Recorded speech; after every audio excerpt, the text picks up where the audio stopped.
আওয়ামী লীগ কখনো গণতান্ত্রিক দলও ছিল না, একটি মাফিয়া ফ্যাসিস্ট শক্তি ছিল গণতন্ত্রের মুখোশে আলকেল্লা পড়ে।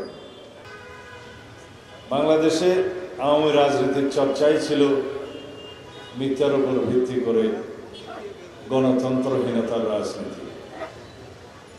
বাংলাদেশে আওয়ামী রাজনীতির ইতিহাস গণতন্ত্র হত্যার ইতিহাস, ফ্যাসিবাদ কায়েমের ইতিহাস, একদলীয় শাসন ব্যবস্থা, একদলীয় রাষ্ট্র ব্যবস্থা কায়েমের ইতিহাস, নতুন কিছু নয়।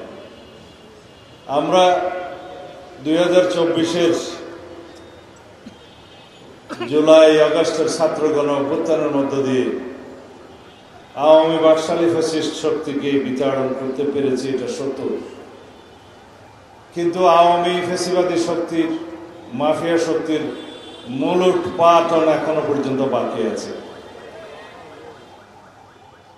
আওয়ামী বাকশালী শক্তি যে এই দেশের রাজনৈতিক শক্তি ছিল না কখনো,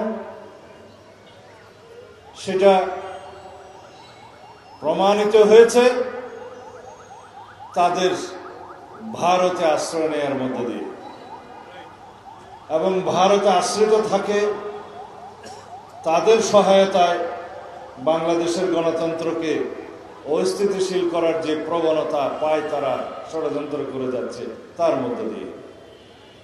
এদেশের রাজনৈতিক দল ছিল না আওয়ামী লীগ কখনো। আওয়ামী লীগ কখনো গণতান্ত্রিক দলও ছিল না, একটি মাফিয়া ফ্যাসিস্ট শক্তি ছিল গণতন্ত্রের মুখোশে আলকেল্লা পড়ে।